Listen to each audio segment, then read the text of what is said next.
Greetings. Welcome to another enlightening episode of the Lilly Lectures as we take another dip into the pages of Christian astrology.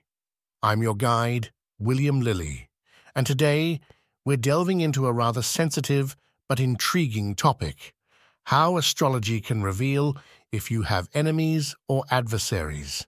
Now, before we proceed, I must emphasize that this knowledge comes with great responsibility, and one must ponder if they truly wish to uncover such truths.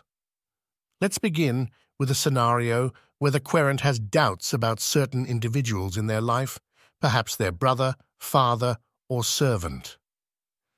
In such cases, we look to the specific houses that signify these people. If someone is explicitly named, we turn our gaze toward the seventh house and its ruling planet. If the Lord of the seventh house is in a square or opposition aspect with the Lord of the ascendant or the moon, or if it's in a similar aspect with the moon itself, there's a strong likelihood that the person in question harbors envy and ill will toward the querent. If this aspect is separating, it indicates a past conflict or disagreement between them. However, if they are applying to a square or opposition aspect, it's a clear sign that enmity, disputes, or controversies are on the horizon. The person is actively working against the querent's interests, obstructing their path, and seeking to cause harm.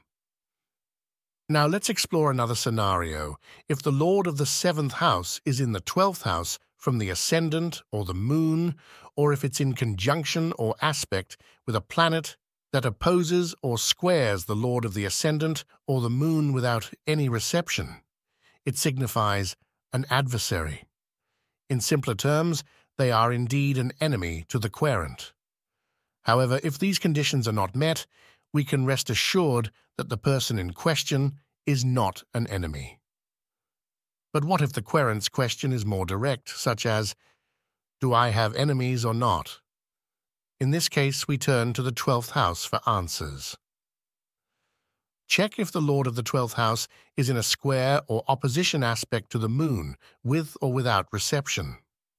If such an aspect exists, it's an indication that there are individuals lurking, waiting for the right moment to act against the querent. They operate in secrecy, preferring to work behind the scenes without attracting attention or rumors of their nefarious intentions. These individuals may even pretend to be friends, while harboring treacherous and deceitful motives. Additionally, the house placement of the Lord of the 12th house can shed light on the nature of these adversaries.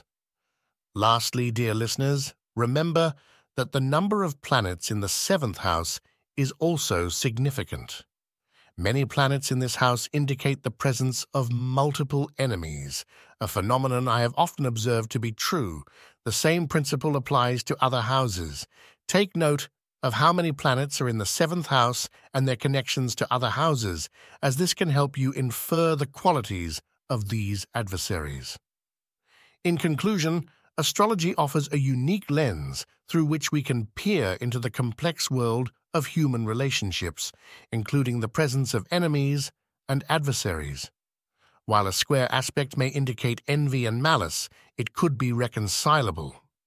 However, an opposition aspect with reception often points to an irreconcilable foe.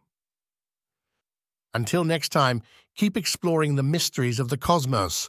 My fellow seekers of knowledge, I am William Lilly, and this is Christian Astrology.